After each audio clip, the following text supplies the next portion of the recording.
You are Locked On Bama, your daily podcast on the Alabama Crimson Tide. Part of the Locked On Podcast Network, your team every day.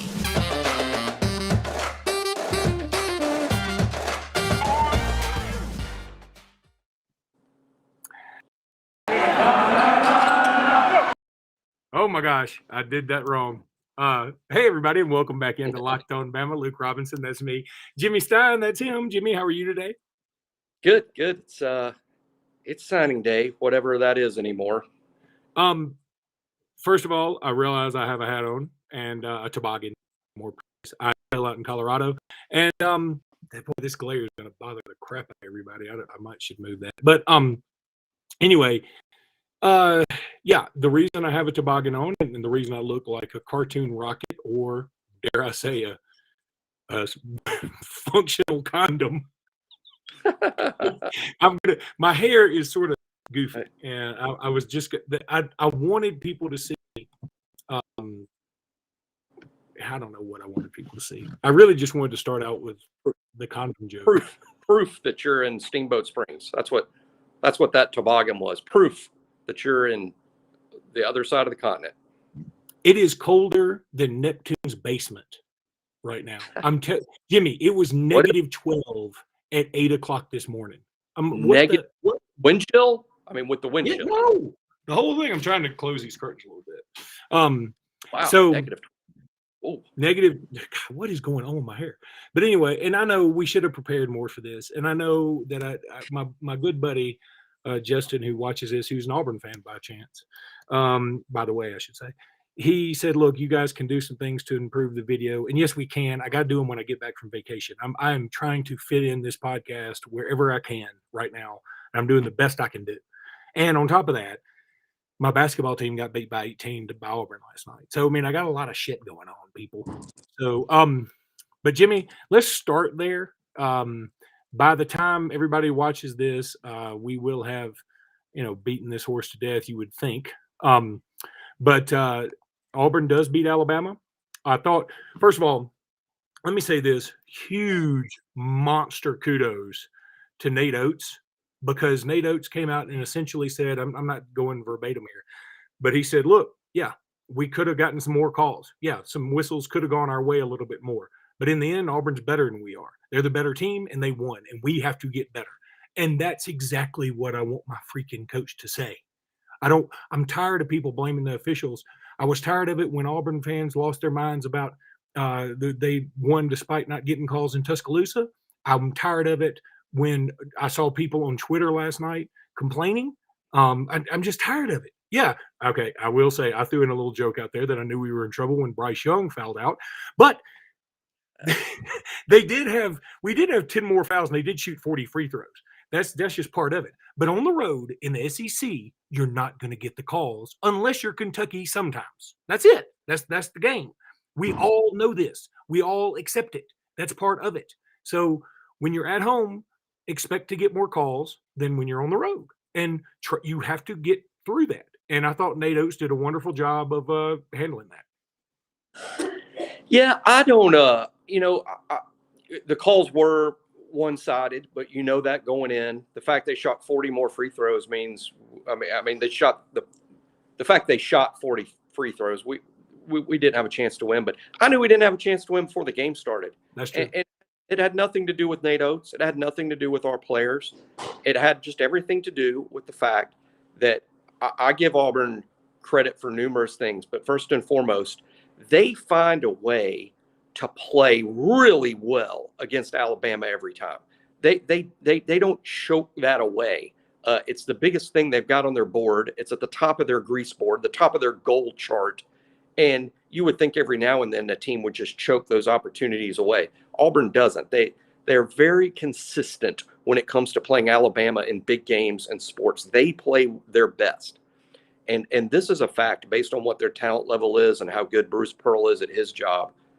If you took the best player off Alabama, Shackelford, and you took the two best players off Baylor, pick two, and then the two best players off Gonzaga, Auburn would have beat that team too. There was not a college basketball team or a makeup of college basketball stars that were going to beat Auburn in Auburn the way they play and the way they especially play when Alabama comes to town. I told friends last night, Luke heard this, but I told some friends last night, and I mean it seriously. Alabama might win the national championship. I'm not saying they will. I'm not here predicting it. I'm not telling you there's a 50% chance they will. I'm sure that chance is pretty small. But there is a chance Alabama will win the national championship. Alabama's beaten 2 number 1 seeds already, Gonzaga and Baylor. It's not crazy to think that Alabama can win the national championship when you've already beaten two teams that are likely to be 1 seeds. But Alabama had no chance to win that game last night. So nothing that happened in it was going to get me upset. If anything, I was a little encouraged by the run they had at the start of the second half to cut it to 2.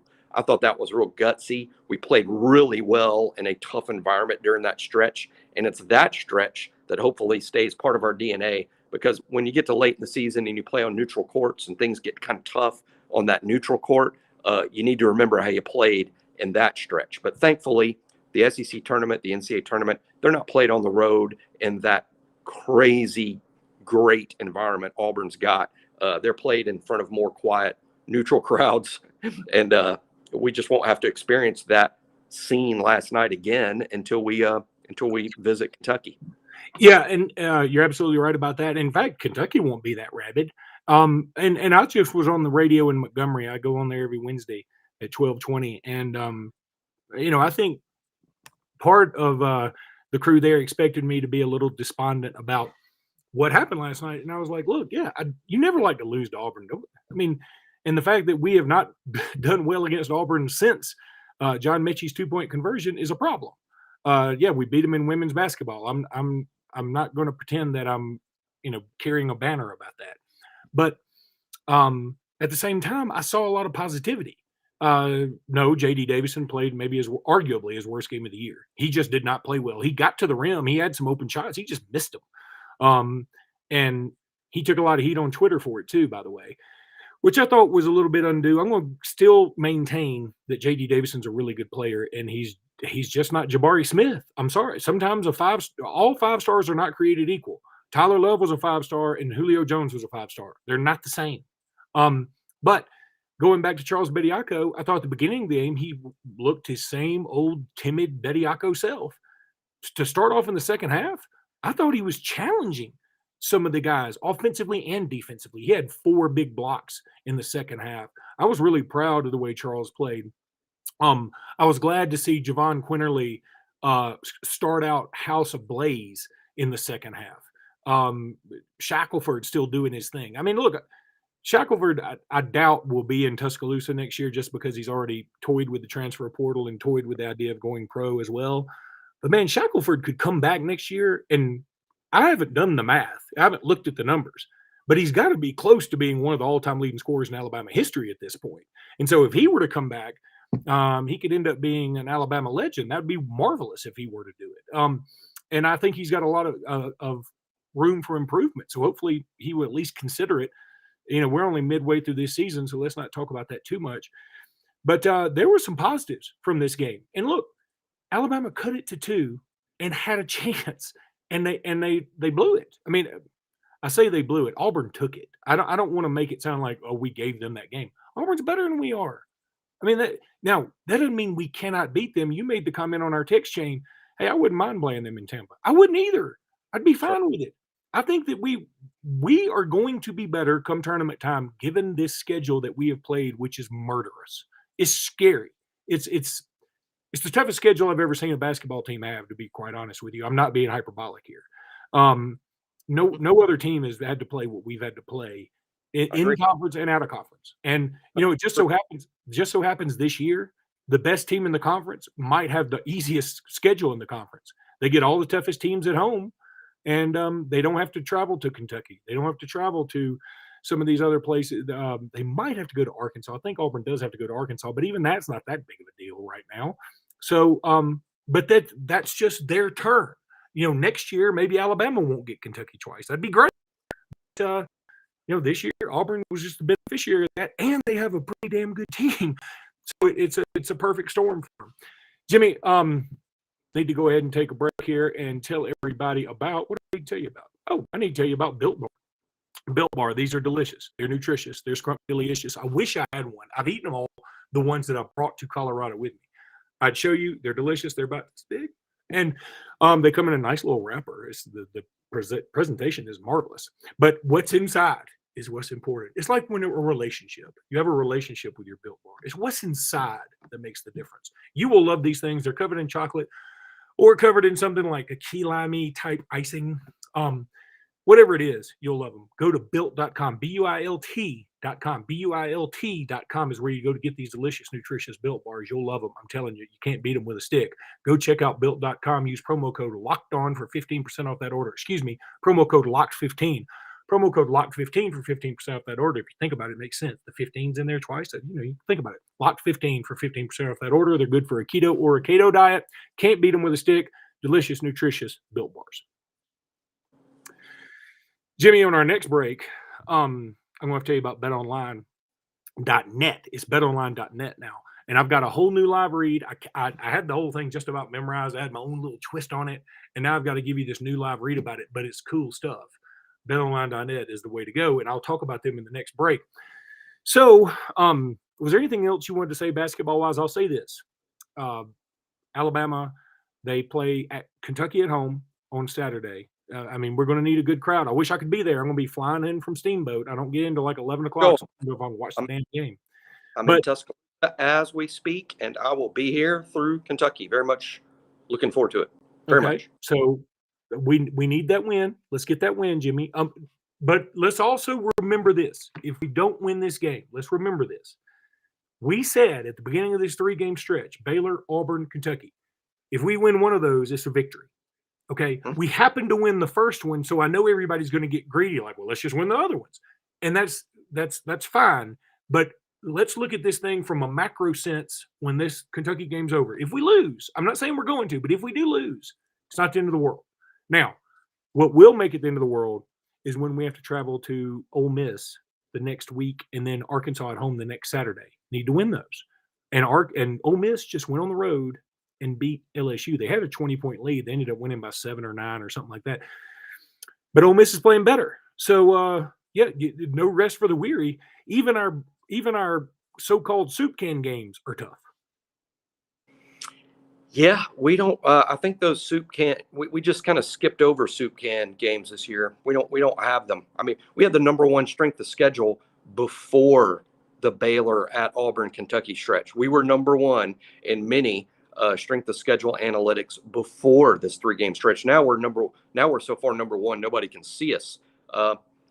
In terms of getting greedy, of course I want to win Saturday. I think that we can, like you just said very well, which is so true. A loss doesn't mean much. We wouldn't fall. To me, a loss that means a lot is we would tumble from where we currently project in the NCAA tournament. And a loss to Kentucky, even after this loss to Auburn, we're not tumbling anywhere. We might fall one spot. We might go from a 5 seed to a 6 seed. Worst case scenario, we lost a spot to Auburn and we lost a spot to Kentucky, and we're leaving the Kentucky game a 7 seed, which is nowhere near the bubble. So I'm very comfortable where we are with the NCAA tournament, and a loss wouldn't mean a ton. A win would be huge. And I think we have a really good chance in terms of this is what I believe is going to happen. I think Alabama's going to play well. I think we're going to play hard and good, and the game's going to be tight one way or the other. What I worry about, Luke, is this is not a good matchup for us because of Oscar Tshiebwe. I think he just might be. We're not great in the front court. That's the huge flaw in this team is we're just not great up front, particularly on the defensive end. Gurley, minus 24 and plus minus and only 14 minutes of action because he was abused by Auburn's front court, and that wasn't the first time we've seen that. Bediako can be freshman timid. Juwan Gary's playing hurt. We're just not that great up front. I think Oscar Tshiebwe is a better version of Walker Kessler. He's Kessler, but better. And that matchup is going to be really tough for us. So I'm not going to predict an Alabama win, but what I will predict is Alabama will play really well, and the game will be tight. They may win. Yeah, and how about Charles Bediako, he's growing up just by showing up. I mean, Tough man. you play Walker Kessler, who is just playing out of his mind right now. They said last night on the broadcast he's worked his way into the first round. Thank God. I don't want him at Auburn next year. And then you go to Oscar Shibwe, who is Michael Cage on steroids. Although Michael Cage might have been on steroids. I don't remember.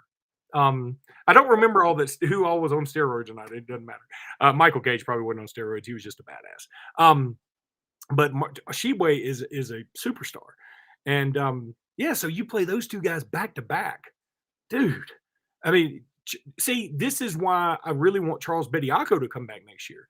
That was another discussion on the Montgomery radio station, was about J.D. Davison. Like, is he ready to go pro? And I was like, no, he's not ready to go pro. But when does that matter? It doesn't matter. It's all about potential. And if a team looks at him and says, you know what? That's right. He didn't score any points against Auburn last night.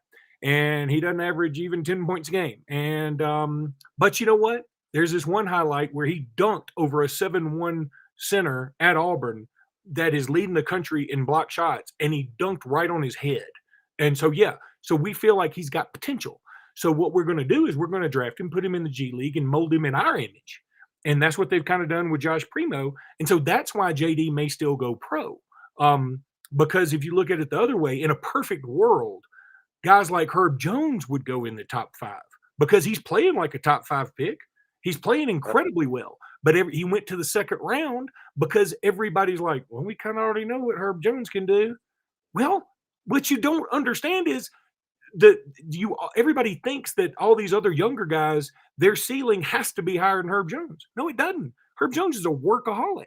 So it would be great if sticking around for your senior year meant more. It doesn't. And that's why JD may go pro. And that may be why Charles Bediako goes pro, although I don't think he will.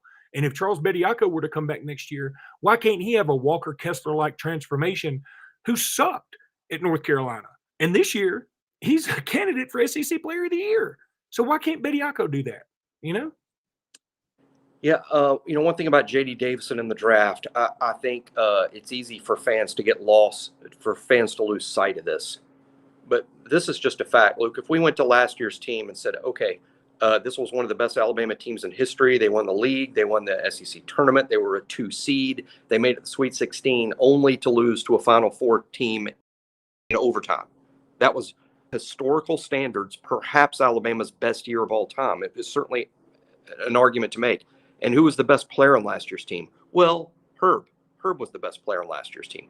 Who was the second best player? That's when the arguments start. Was it Petty? Was it Quinterly? Was it Alex Reese? I mean, was it Keon? I mean, you could have an argument, but here's what no one would say. No one would say the second best player was Primo. No one would say the third best player was Primo. No one would say the fourth best one. So I'm saying Josh Primo wasn't even one of our top 3 or 4 players on our own team last year. And he was, I think, the second highest drafted Alabama player in history. That's true. Why is that? Why is that? Well, it's because the NBA, they're not drafting Josh Primo to help them make the NBA playoffs the next season. They drafted Josh Primo because they dream of what he might be in about 4 or 5 seasons. That's why J.D. Davison is still a first-round pick, despite the fact, game in and game out, he's not exactly putting the team on his back. I would argue, though, it's kind of funny for me to say because I've been a little critical of him. J.D. Davison is helping us win more games than Primo did a year ago. Oh, I agree. Now, some of that's because Primo was hurt and missing a lot of games. But in terms of J.D. Davison's impact on whether Alabama wins or loses the game, I would say J.D. Davison's been more impactful than Josh Primo was. But J.D. won't be drafted. J.D. may go in the first round, but he won't be drafted as high as Primo was. I think if J.D. goes in the first round, he's going to be picked somewhere in the mid to late 20s.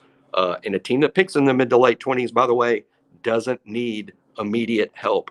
They're the exact team that can stick a Josh Primo at the end of the bench. Remember this, the Spurs picked pretty high, but the Spurs were not in desperate need of help to be good. They could draft for the future. Some teams that are in the mid-20s, that's all they do is draft for the future. So I do think J.D. Davison is still likely to go in the first round and is likely to leave, despite the fact some Alabama fans think his production has been a little disappointing.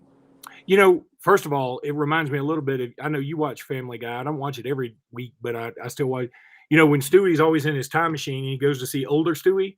See, they weren't drafting young Stewie. They were drafting older Stewie. They're just like, we're drafting Josh Primo 4 years from now, but we're just drafting him now.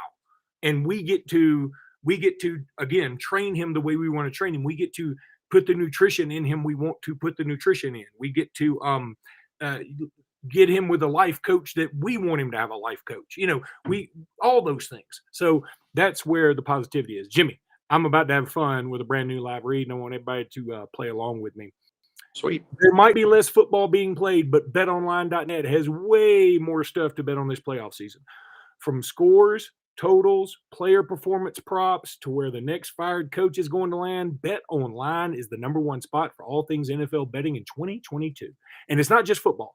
BetOnline.net's basketball, hockey, boxing, UFC odds coverage is the best in the business. From sports right down to your favorite Vegas casino games, BetOnline is your number one online wagering destination. BetOnline is the fastest and easiest way to wager on all your favorite sports and play your favorite games. BetOnline, where the game starts.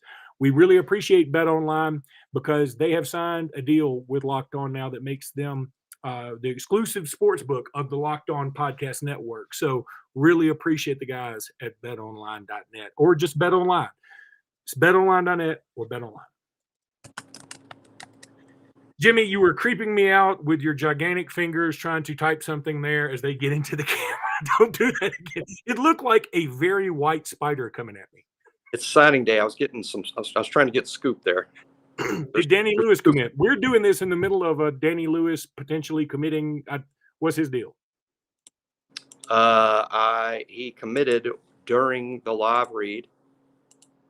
To? I think it's Alabama. I was told Alabama, by the way. So before I'm even looking at this, I was told by someone that would know that it's going to be Alabama. Hasn't happened yet. So I'm still predicting. Let's just say I'm predicting Alabama then, because it's after. I thought he was. My computer hasn't refreshed in 10 or 15 minutes. Did you get my sneeze just then? Did I sneeze and you heard it?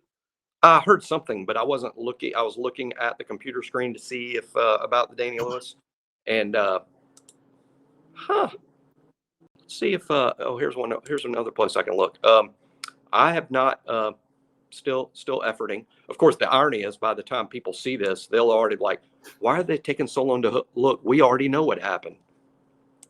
We already know that Danny Lewis committed that. But yeah, I think it's Alabama based on a dude I talked to who talks to dudes. I didn't talk to well, we know that Farmer chose He Florida. stayed with Florida. Yeah. Yeah. And I think everybody knows that. And apparently, we've only been recruiting the guy for a week. So sometimes, and I'm not saying this was the case with Jalen Farmer, who, by the way, I'm a big fan. I mean, I think Jalen Farmer is a really good prospect, and I love the tape, and I think he's going to be a good SEC player. When you only recruit a guy for a week, though, you don't know him. You don't know him. You've met him, but you don't know him. So I'm not saying that's why Alabama didn't take him. I'm just saying we don't know this kid. And when you commit a spot, it's a big deal. So I think we found Farmer, and it was interesting, but it was really late in the game on a two-way street. We didn't really know him. He didn't really know us. He's been committed to Florida since September. They had a big coaching change, but in his mind, he's been going to Florida for months. Right. And to be honest, Billy Napier's hard not to like. I think when you're like, oh man, I was committing to Florida and the staff is gone. I don't know these new guys. And then you meet Billy Napier. Most kids are going to go, I like that guy. Yeah.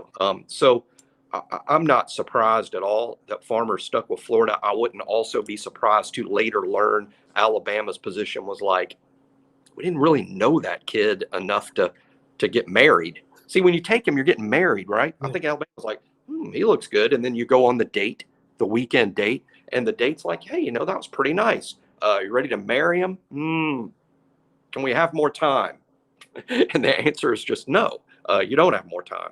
And Alabama just watched him walk down the aisle of Florida and probably didn't lose any sleep.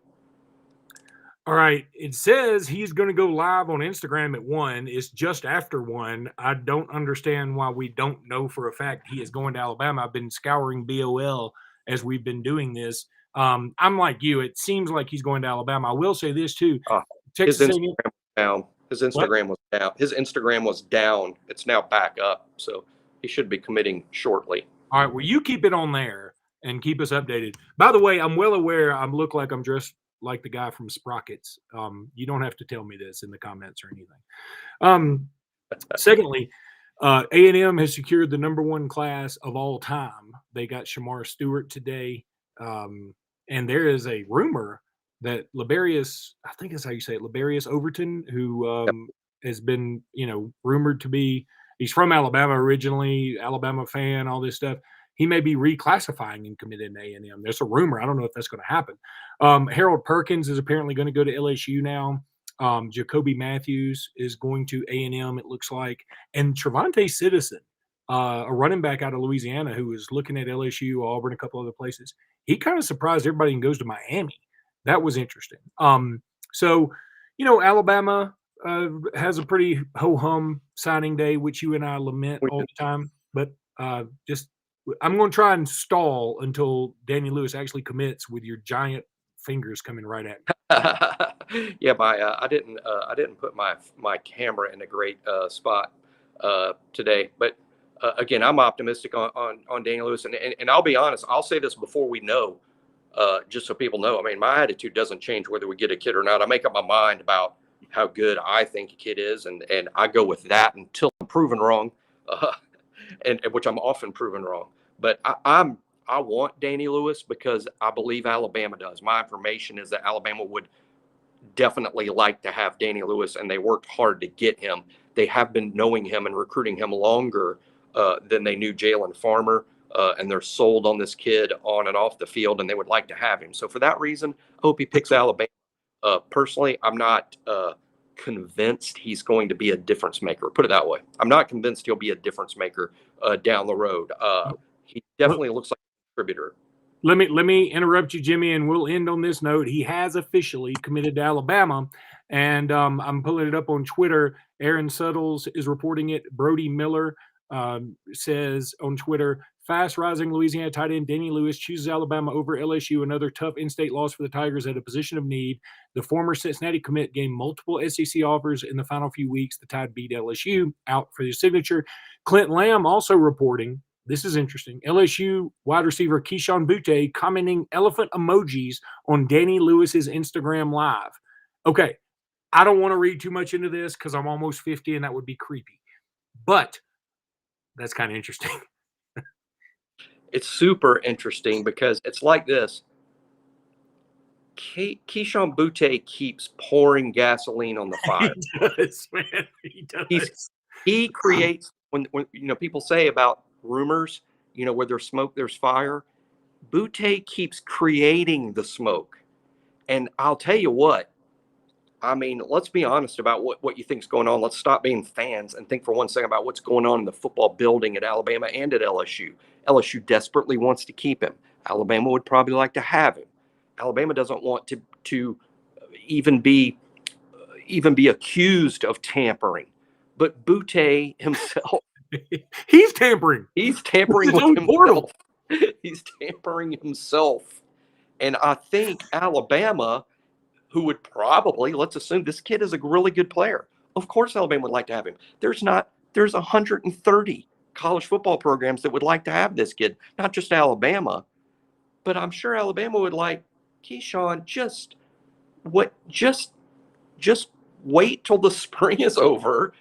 And then if you're going to leave, but just shut up, because the more he talks about leaving, the more LSU's got to do. What do we got to do to get him to stay? What NIL deal can we find him? How can we get him to stay? Let's go tell him he can call the plays in the fall. Let's go tell him he can play quarterback. I mean, LSU's just going to keep on upping the ante anyway because they'll desperately want him to stay. So none of this, I know it's entertaining. I know it's fun for us as fans to watch us unfold. I bet they're not having any fun in Al Moore building about this at all. Keyshawn, just shut up. And then if he's going to transfer, fine, do it. But do it in May.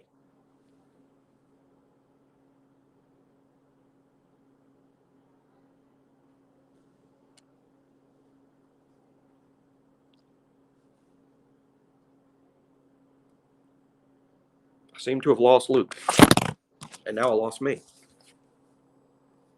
And now I'm trying to figure out, well, maybe I can do the sign off. Maybe that's what ought to be done, because I think this is still taping and it's just me that's taping.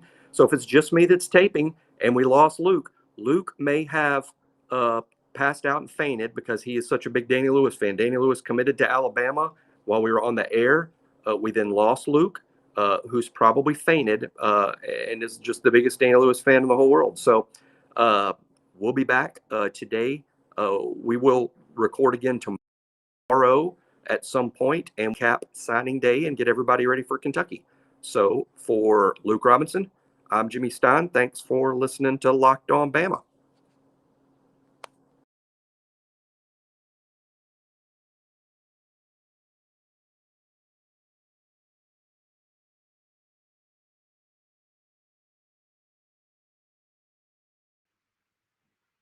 All right, I think I'm still seeing my computer died. I don't know what, but we'll end it right here. Roll Tide, everybody.